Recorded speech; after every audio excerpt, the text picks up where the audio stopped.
Mga minamahal na kapatid, may mga sandali sa ating buhay na napagtatan. To lamang natin ang halaga ng isang tahanan kapag tayo ay napakalayo narito.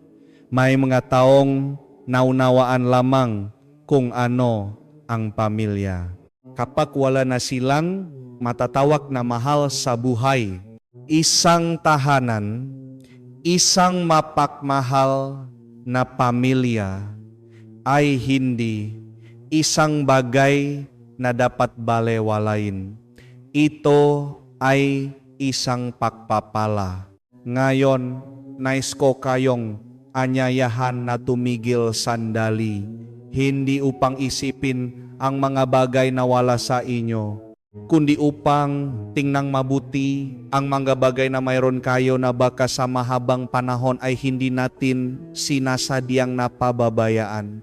Alam niyo ba, mga kapatid, sa mundong ito taong 2026, isang mundong puno kawalang katiyakan, digmaan, pagkakabahabahagi, krisis sa ekonomiya, pressure sa trabaho, at kalungkutang gumagapang sa bawat sulok ng buhay. Napakaraming tao ang wala ng mauwian. May mga kabataang nakatira sa gitna ng mataong lungsod.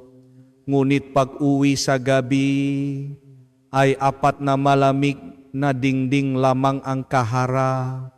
May matatandang nag-alayng buong buhay para sa kanilang maanak, ngunit ngayon ay kumakaing mag-isa, kinakausap ang sarili dahil wala nang nakikinig. May mga batang lumalaki ng hindi man lang nakarinig ng salitang mahal kanina nanay at tatay. At may mga pamilyang bagaman makakasama sa ilalim ng isang bubong, ngunit ang mga puso ay mas malayo pa kaysa sa anumang distansya sa mapa. Mga minamahal na kapatid, hindi lahat ay may mauuyan. Hindi lahat ay may nahihintay sa kanila araw-araw. Hindi lahat ay may kasalo sa hapagkainan. Kaya naman, kung ngayon ay mayroon ka pa ring tahanan, kahit maliit lang. Kung mayroon pa ring nagtatanong, pagod ka ba ngayong araw? Kung mayroon pa ring nahihintay sa pinto, isang ilaw na hindi pa pinapatay. Hindi iyon isang ordinaryong bagay. Iyon ay isang pagpapala. Isang pagpapala mula sa Panginoon. Ngunit nakakalungkot isipin ang mapagpapalang iyon ay madali nating itinuturing na balewala. Madali tayong magalit sa ating mga mahal sa buhay, ngunit napakamabait natin sa mga ibang tao, kaya nating maging matiyaga sa mga kliyente, sa mga kaibigan, ngunit wala tayong tiyaga sa ating mga magulang, sa asawa o sa mga anak. Nagbababad tayong ilang oras sa cellphone, sa social media, ngunit hindi tayo makapaglaan ng ilang minuto upang tunay na makinig sa mga kasama sa bahay. Mga kapatid, naitanong na ba natin sa ating sarili, bakit kaya nating makipag-usap ng masaya sa mataong hindi natin kakilala, ngunit nananatiling tahimik at malamig sa sarili nating pamilya? Bakit kaya nating magpatawad sa ibang tao, ngunit laging kinikimkim ang samangang loop sa mga mahal sa buhay? Bakit kaya nating bumuong magandang imahe sa harap ng lipunan, ngunit sinasaktan naman natin ang taong pinakamamahal tayo? Mga minamahal na kapatid, ang pamilya ay hindi isang perpektong lugar. May mahindi pagkakaunawaan, may masakit, may masandaling ang pagkapagod, Ngunit ang pamilya ay ang lugar kung saan tayo inilagay ng Panginoon. Hindi dahil sa pagkakataon lang, ang pamilya ay kung saan tayo natututong magmahal, magpatawad, at magsakripisyo. Ang pamilya ay ang lugar kung saan ang pag-ibig ay walang kondisyon, hindi dahil sa ikaw ay matagumpay. Hindi dahil sa ikaw ay perpekto, kundi dahil lamang sa ikaw ay anak, ama, ina o kapatid.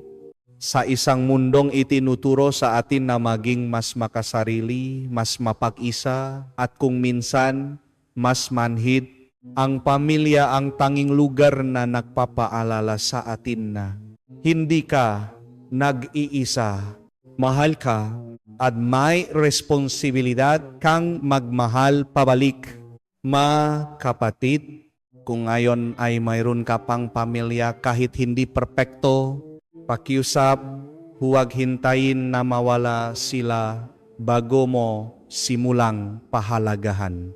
Huwag hintayin na maging bakante ang upuan sa hapag bago mo maalala ang mga salo-salo nun. Huwag hintayin na wala nang tumawak sa iyong pangalan bago mo hilinging marinig ito muli.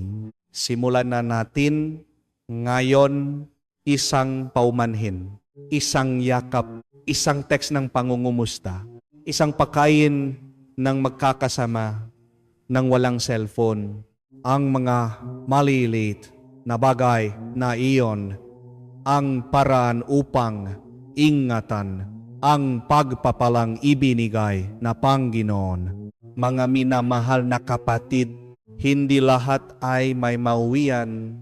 Ngunit kung mayroon ka pakiusap, huwag mong ituring na natural lang iyon dahil isang tahanan at isang mapagmahal na pamilya ay hindi lamang lugar upang tumira, kundi isang lugar upang maligtas sa gitna ng buhay na ito. Ang masakit na katotohanan tungkol sa sugat sa pamilya. Mga minamahal na kapatid, sinasabi nating ang mapagmahal na pamilya ay isang pagpapala. Ngunit ngayon, kailangan ko ring sabihin ang isang katotohanang napakasakit. Walang pamilyang perpekto.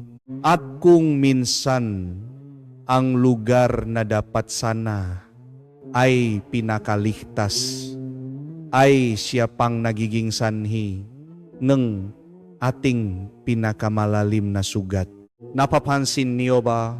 Ang pinakamalalim na sugat sa buhay ay madalas na hindi galing sa ibang tao, kundi galing sa mismong taong pinakamamahal natin. Isang hindi sinasadyang salitang magulang ay maaring maging bangungot ng isang bata habang buhay. Isang malamig na katahimikan ng asawa ay maring unti-unting pumatay sa puso ng kapareha araw-araw. Isang paghahambing, isang panunumbat, isang beses na pagpapabaya. Ang bagay na iyon walang nakakakita. Ngunit ang taong nakararanas ay dala-dala ito habang buhay. Sa mundo ngayon, habang umuunlad ang lipunan, ang pusong tao ay nagiging mas marupok. Nakakakita tayo ng maraming pamilyang maganda sa labas, ngunit wasak sa loob. Ang mga larawan sa social media, mukhang masaya, buo, ngunit sa likod ng saradong pinto ay luha, hindi pagkakaunawaan, at mga gabing walang tulog dahil sa sakit. May mga kabataang nagsasabi sa akin, Father, hindi ako natatakot na saktan ako ng ibang tao. Natatakot akong umuwi ng bahay. Nga kapatid, ang sakit pakinggan niyan, dahil ang bahay ay dapat na lugar ng pahilom, o ngunit najing lugar ito ng sugat. May mga amang nagbibigay ng pera sa pamilya, ngunit kulang sa pagmamahal. May mga inang maraming isinakripisyo, ngunit masakit magsalita kapag nagtuturo sa anak. May mga anak lumaki sa karangyaan, ngunit kulang sa yakap at pampalakas ng loob.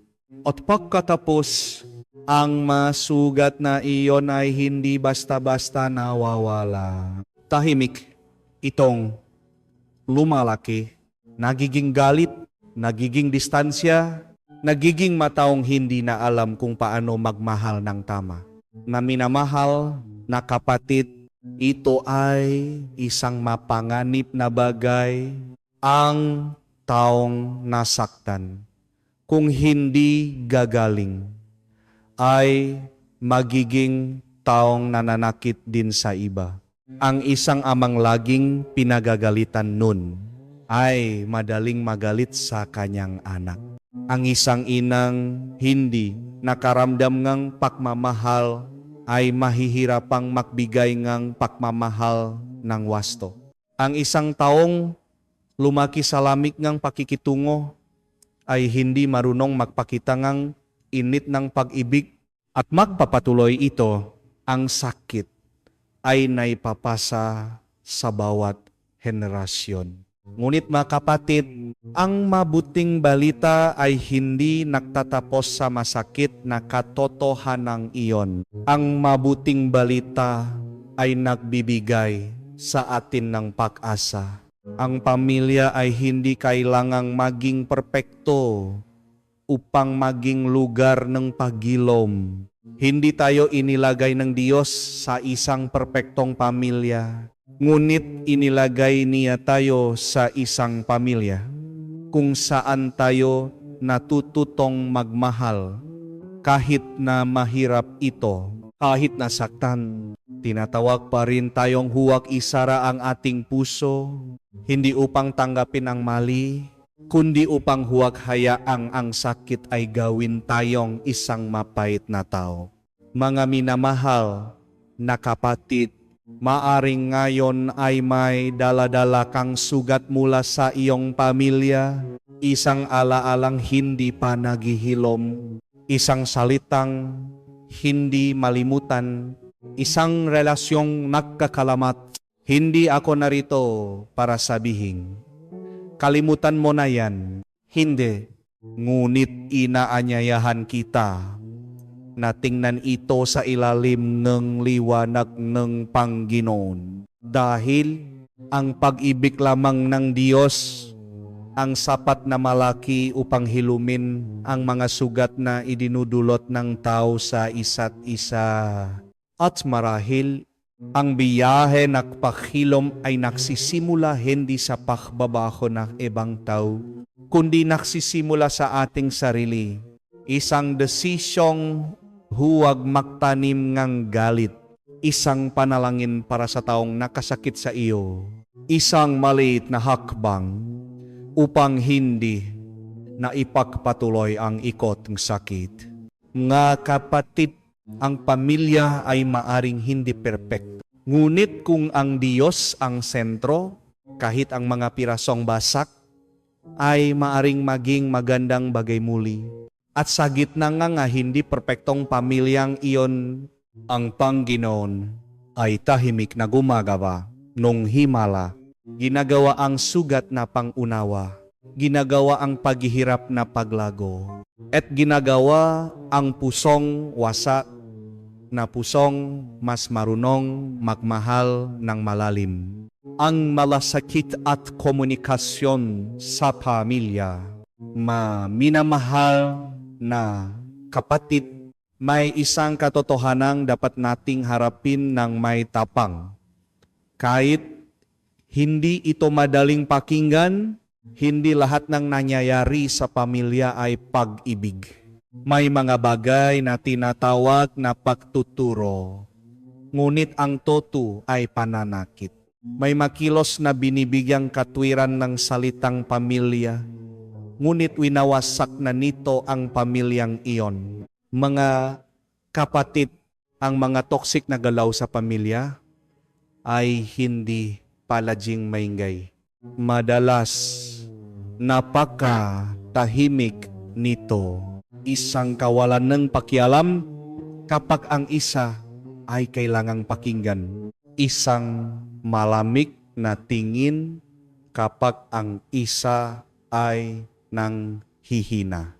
Isang paulit-ulit na pamumuna na nagpapaniwala sa tao na siya ay hindi sapat. At pagkatapos, may mapangungusap tayong akala ay normal lang. Bakit hindi ka tumulat sa iba? Tingnan mo yung anak ni ba at matuto ka. May nagawa ka na bang matino? Mga kapatid, ang mga salitang iyon ay hindi lamang salita. Ito ay mga maliliit na kutsilyong sumusugat sa puso araw-araw. Kaya pangtiisin kung minsan lang. Ngunit kung paulit-ulit, taon-taon, ito ay bumubuong nga taong laging nakakaramdam ng kababaan, kawalan ng tiwala sa sarili, at paniniwalang hindi sila karapat dapat mahalin. Sa lipunan ngayon, nakakakita tayong maraming matagumpay na tao sa labas. Ngunit sa loop ay puno ng negatibong tinak. Hindi ako mahaling, hindi ako dapat mahalin. Kailangan ko pang magpakitang gilas para magkaroon ng halaga. At kapag sinuri nating mabuti, napagtatanto natin ang matinik na iyon ay hindi kusang lumitaw. Nabuo ito mula sa mga mismong salitang narinig nila sa loob ng kanilang pamilya. Mga minamahal na kapatid, may isang napakahalagang bagay na dapat nating tandaan. Ang ugnayan sa dugo ay hindi lisensya upang saktan ang isa't isa. Hindi dahil ako ang ama, ay may karapatan na akong magsalita ng masalitang makakasakit sa aking anak.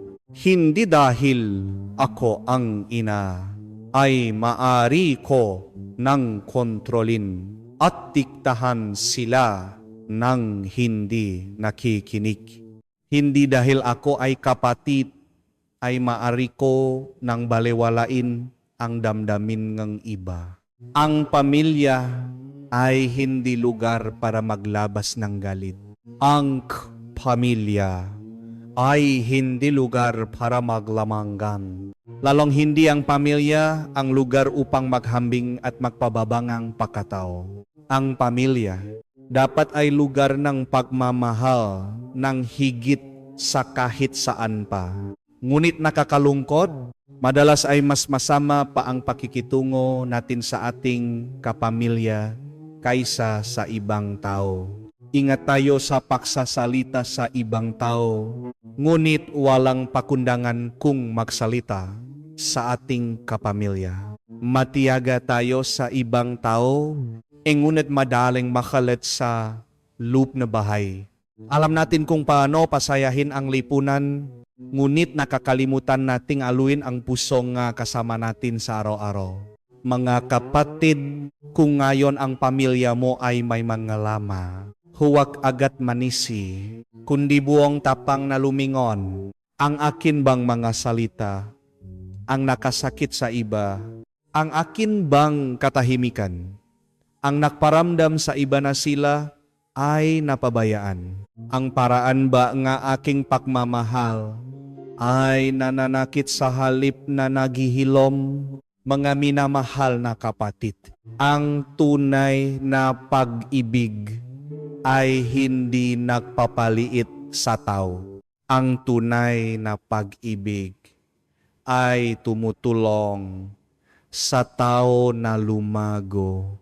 Ang tunay na pag-ibig ay hindi nakdudulot ng takot kapag malapit ka, kundi nagpaparamdam na ikaw ay ligtas, tinatanggap, at malayang maging sarili mo. At iyon ang pag-ibig na ibinigay sa atin ng Panginoon. Isang pag-ibig na hindi naghahambing, hindi pumupuna para manira, hindi nagpapabaya kapag tayo ay mahina. Kung ang pamilya ay imaheng Diyos, dapat ay sinasalamin na ating pamilya ang pag-ibig na iyon. Mga kapatid, maring hindi natin mabaho ang nakaraan, ngunit maari nating pagpasyahan. Itigil ang mga salitang nananakit, simulan ang salitang naghihilom, at piling magmahal sa mas tamang paraan. Dahil ang isang pamilya ay hindi kailangang maging perpekto, ngunit dapat itong maging isang lugar kung saan walang nasasaktan ng mismong mataong dapat sana ay pinakamamahal sa kanila. Ang Panginoon bilang foundation ng pamilya, mga minamahal na kapatid, kapag tiningnan natin ng mas malalim ang pagkawasak sa pamilya, mapapansin natin ang isang napakabatayang bagay. Ang pamilya ay hindi nagsisimulang makalamat dahil lang sa kawalan ng pera. Hindi lang dahil sa pagkakaibangang ugali. Hindi rin lang dahil sa maliliit na hindi pagkakaunawaan, kundi mas malalim pa rito. Ang pamilya ay nagsisimulang magulo kapag ang mga miyembro ay lumalayo sa Panginoon. Kapag ang Diyos ay wala na sa sentro, ang ego o sarili ang papalit sa Kanya. At kapag ang sarili na ang nakaupo sa trono, hindi na itatanong ang tao, ano ba ang tama sa harap ng Diyos? Kundi, gusto ko ba ito? Makikinabang ba ako rito? Bakit ako ang dapat magparaya? At mula ron, ang pamilya ay hindi na lugar na sakripisyo, kundi naging lugar na ng unahan at lamangan. Hindi na lugar ng pagpapatawad, kundi naging lugar ng pagbibilang ng pagkakamali. Hindi na lugar ng pag-ibig na walang kondisyon, kundi naging lugar ng kwentahan at kondisyon. Sa lipunan ngayon, kitang-kita natin ito, maraming namumuhunan sa material na bagay, mas magandang bahay, mas magandang sasakyan, mas komportableng buhay, ngunit nakakalimutang buuin ang espiritual na buhay. Ang pagkain sa hapag ay maring sakana, ngunit kulang sa panalangin. Ang bahay ay maaring malawak, ngunit walang lugar para sa Panginoon. At kapag dumating ang unus, ang pamilyang iyon ay walang pundasyon upang manatiling nakatayo. Ang isang bahay na walang matatak na pundasyon, kahit isang malakas na hangin lang, ay sapat na para ito ay gumuho. Gayon din ang isang pamilyang walang Diyos bilang pundasyon ay madaling mawawasak sa harap ng pagsubok sa buhay. Ngunit minamahal na kapatid, may pag-asa kung ang sanhi ay ang paglayo sa Diyos. Ang solusyon ay ang pagbabalik sa Kanya. Hindi kailangang magsimula sa malalaking bagay. Sapat na ang maliliit na hakbang ngunit totoo. Isang makakasamang panalangin sa pamilya, kahit ilang minuto lang bawat araw. Isang pag-antandang krus bago kumain ng may pagkilala. Isang sabay na pagpunta sa misa, hindi dahil sa nakasanayan, kundi dahil sa pag-ibig. Mga kapatid, kapag ang pamilya ay sabay nananalangin, maring mayroon paran silang makaproblema. Ngunit hindi na sila naglalabanan sa isa't isa, kundi sabay na humaharap sa Panginoon. Kapag ang Diyos ay bumalik sa sentro, ang pag-ibig ay unti-unti ring nagbabalik. Natututong makinig ng mas mabuti, maging mas matiyaga, at magpatawad kahit mahirap ito. Huwag hintayin na mawala ang pamilya bago lumapit sa Diyos. Papasukin ang Diyos ngayon din sa mga hapakainan, sa mausapan, sa mga desisyon, at maging sa masugat ng inyong pamilya. Dahil ang Diyos ay hindi lang isang takbuhan kapag may problema. Siya ang dapat na pundasyon upang hindi tayo mabuwal. Ang isang pamilya ay maaring hindi mayaman, maaring hindi perpekto.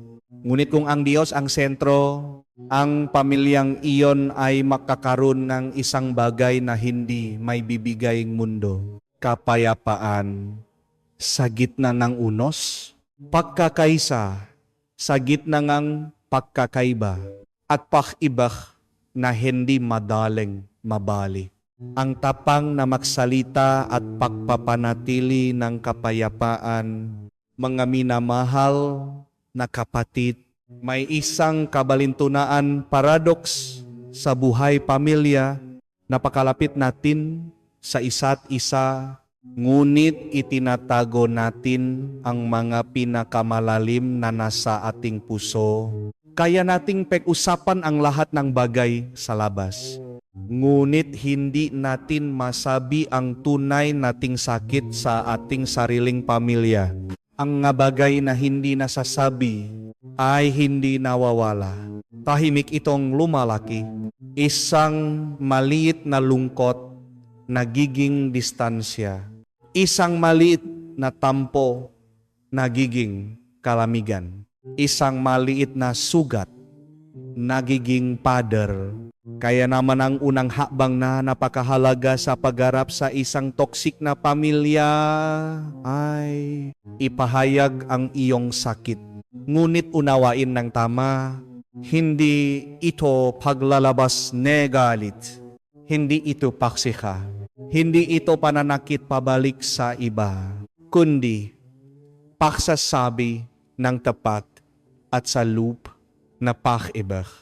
May mataong dala ang sakit sa loob ng 10, 20 taon dahil lang sa katagang. Hayaan na, wala rin namang magbabago kung sasabihin ko. Ngunit ang totoo, ang hindi pagsasabi, ang mas nakakapabalala na lahat. Isang anak na hindi naglakas loob sabihin sa magulang na siya ay nasaktan, isang asawang nananahimik sa harap ng mga salitang nakakasugat, isang mister na itinataho ang pressure at pakabiho, lahat ng iyon hindi nakakapagpatahimik sa pamilya. Pinapalaki lang nito ang agwat sa bawat isa.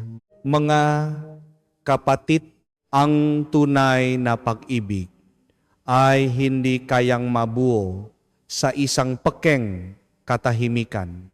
Ang tunay na pag-ibig ay nangangailangan ng katotohanan, at ang katotohanan kung minsan ay masakit, ngunit nagpapagaling. Maaring hindi mo kailangan ng mahabang talumpati, sapat na ang simpleng salita pero galing sa puso. Tay, may mga sandali na pakiramdam ko hindi ako napapakinggan. Nay, nasaktan po ako nang narinig ko ang mga salitang iyon. Mahal, hindi ko kailangan na maging perpekto ka. Kailangan ko lang na intindihin mo ako.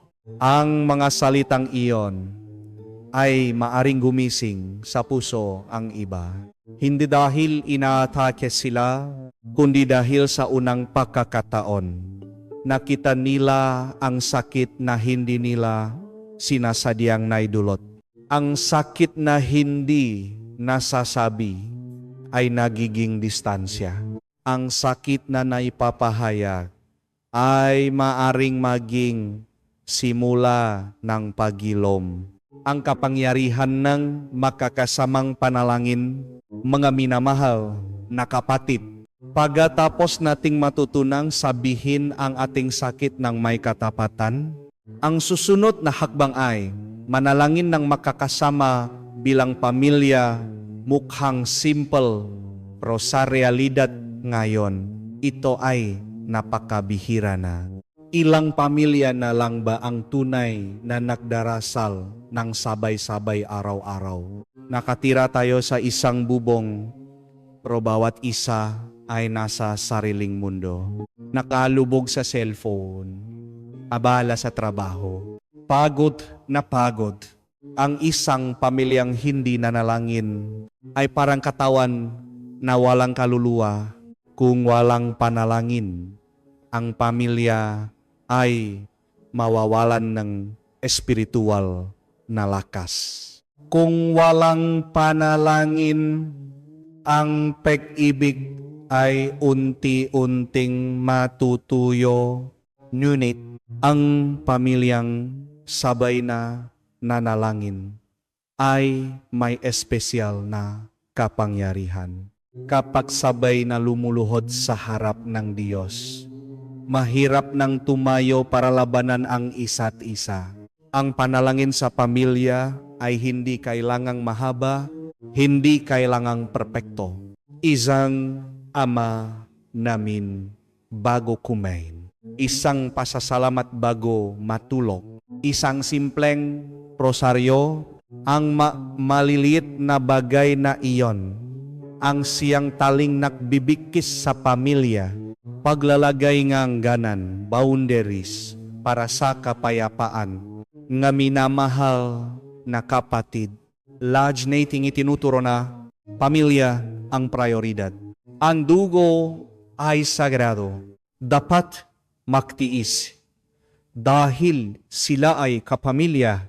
Ngunit nais kong maunawaan ninyo ang isang mahalagang katotohanan. Ang pag-ibig ay hindi kailanman katumbas ang pananatili sa isang kalagayang patuloy kang sinasak. Ito ang dahilan ng ikatlong hakbang. Panatilihin ang distansya kung kinakailangan. Kung ang pang-abuso sa salita, emosyon o pisikal ay nagpapatuloy, kung sinubukan mo na, pero ang kabila ay ayaw magbago, kung ang pananatili ay lalong wawasak sa iyo, ang pag-abante ng kaunti paglayo ay hindi pagiging makasarili.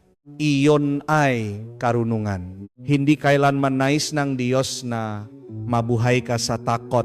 Ang kapayapaan ay mas matimbang kaysa sa ugnayan sa dugo. Bakit? Dahil ang dugo ay ugnayang natural lang. Ngunit ang kapayapaan ay biyaya mula sa Diyos. Ang isang relasyong walang kapayapaan ay hindi ang nais ng Diyos para sa iyo. Ang paglayo ay hindi nangangahulugang pagkamuhi, kundi pagbibigay ng espasyo upang hindi na patuloy na masaktan. Pagbibigay ng oras upang ang puso ay gumaling. Pagbibigay ng pagkakaon upang ang lahat ay makapag-isip-isip. Maging si Jesus ay may mga sandaling lumayo. Hindi siya nanatili sa lugar kung saan nais siyang batuhin nga tao. Ang paglayo ay hindi kahinaan. Ang paglayo ay ang pag-alam kung paano protektahan ang buhay na ibinigay ng Diyos sa iyo. Ang wastong pagtanggap sa pamumuna at pananakit. Minamahal na kapatid, sa ating paglalakbay Walang sinuman sa atin ang makatakas sa pamumuna, criticism. May dalawang uri ng taong pumupuna sa atin, ang mga nagmamahal sa atin, ang mga taong may tapang na sabihin ang totoo kahit masakit. Huwag magalit sa kanila, pasalamatan sila dahil sapat ang pagmamahal nila para itama ka ang mahindi talaga tayo kilala. Ang mataong mapanghusga. Sa mundo ng social media, ito ay nangyayari araw-araw. Tumugon ng may malasakit, compassion, hindi galit. Ang taong mapanghusga ay madalas na taong puno ng sariling insecurities. Ang taong nananakit sa pamamagitan ng salita ay madalas na taong hindi pa rin naghihilom ang sariling sugat. Laking tandaan, ang taong nasaktan ay nananakit din ngang iba. Ang isang mapait na tao ay marang pinaktak sila nun. Ang isang malamig na tao ay maring pinabayaan nun. Kung titingnan natin ang kanilang sugat, ang ating puso ay lalambot. Ang pagpapatawad ay hindi pagsasabing tama ang kanilang ginawa. Ang pagpapatawad ay ang desisyong huwag. Hayaang kontrolin ng sakit na iyon ang iyong buhay.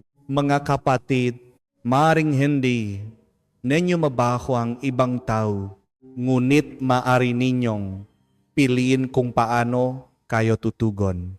Gantihan o pagmamahal. Pagkuyom ngan galit o pagpapakawala, pagpapatuloy ng siklo o pagputol nito sa iyong sarili. Naway bigyan tayo ng Panginoon ng pusong mapagpakumbaba upang tanggapin ang katotohanan at pusong sapat ang laki upang hindi mawara nga maling husgang iba. Sapakat ang taong may sapat na pananampalataya ay ang taong alam kung paano gawin ang papuriman o lait bilang daan patungo sa Panginoon.